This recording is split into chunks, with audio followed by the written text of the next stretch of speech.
Sarap, tara, kain tayo.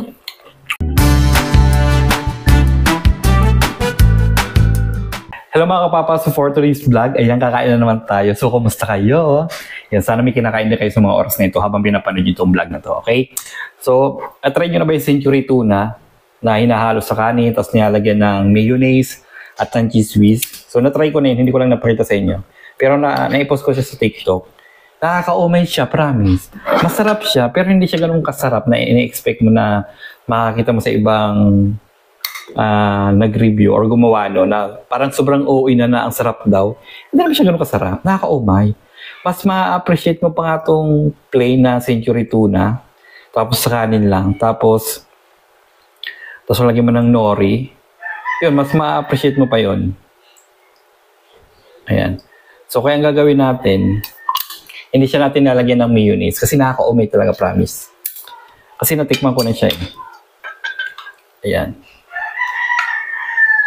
Ipi-plain lang natin siya. Ayan.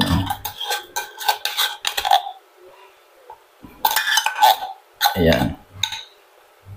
Kasi nung ginawa ko yun, so trinay ko po nang hindi ko muna siyang lagyan ng mayonnaise at ng cheese whiz. Masarap siya, promise. Na plain lang na ganito. O kasi diba, oh. Ayan, so baka magtatanong kayo bakit mayroon pa tayong ibang ulam dito. Ayan, haluin na natin lahat. May tutong yung kanin ko. Mas gusto ko yung may tutong. Para medyo may kaunting crunchy. Ayan, baka makain natin itong latak. Ayan. Ayan. So, meron pa tayo ditong ulam na na ginataang isda. Bigyan ng kapatid ko.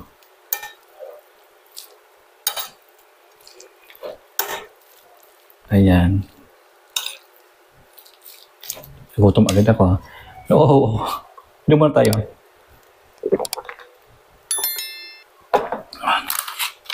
Ayan, kaya kung bago ka pa na sa aking YouTube channel at hindi ka pa nakakapag-subscribe, please subscribe at i-like mo na rin itong video na ito, okay? Wala ka nang mabayaran pa nag-subscribe ka. Hindi naman ito Netflix eh. Ayan, oh. Nori.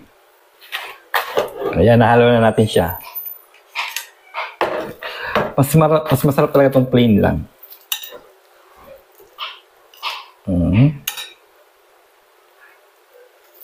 Oh, yung ganito lang, oh. Promise, try nyo. Mas ma-appreciate nyo to kumpara sa lalagyan nyo ng mayo at ng cheese whiz. Ang sarap na, promise.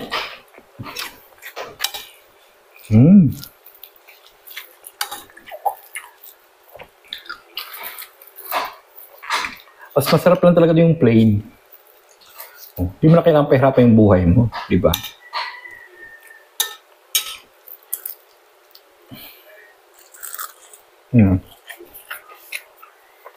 Siyempre, meron tayo dito yung chokes to go.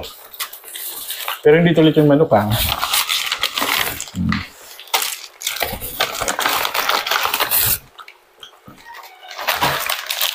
Ito ay chicken skin. Kuha pala tayo ng lagayan.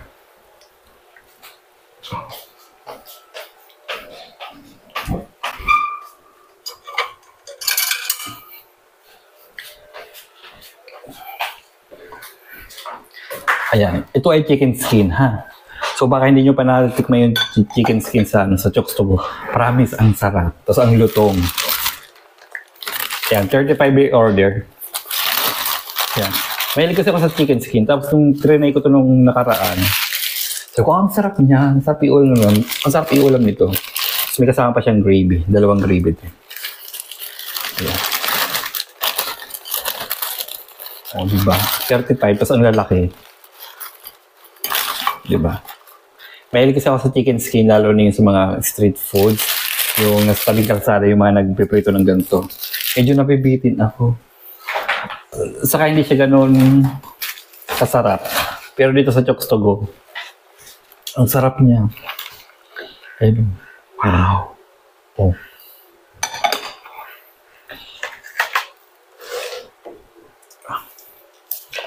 Tapos yung gravy niya, sarap din. So, sana magkamay, kaso nag-ano tayo. Maglagay tayo ng ganito. Yun, oh.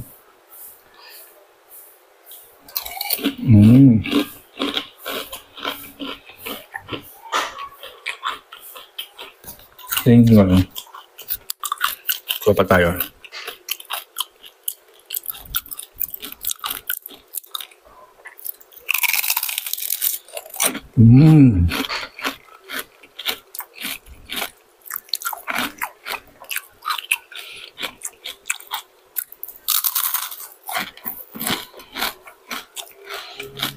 Sarap.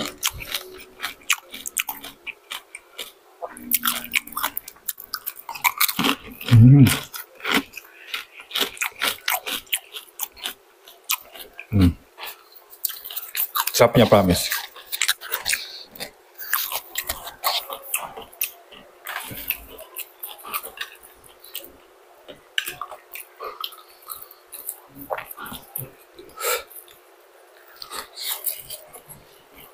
Nahanginan, umalo, yung tawag dito.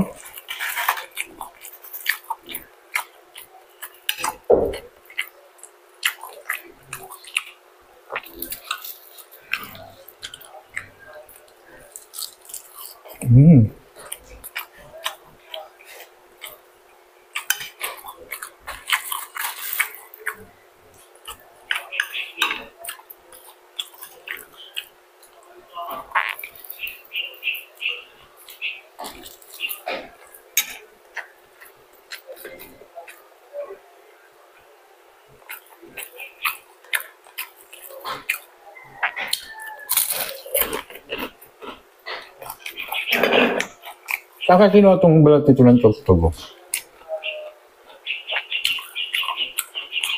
Di ba, wala ka naman makakitang manok sa market na walang balat, di ba? Lahat mayroon. Saan nila kinukuha yung balat?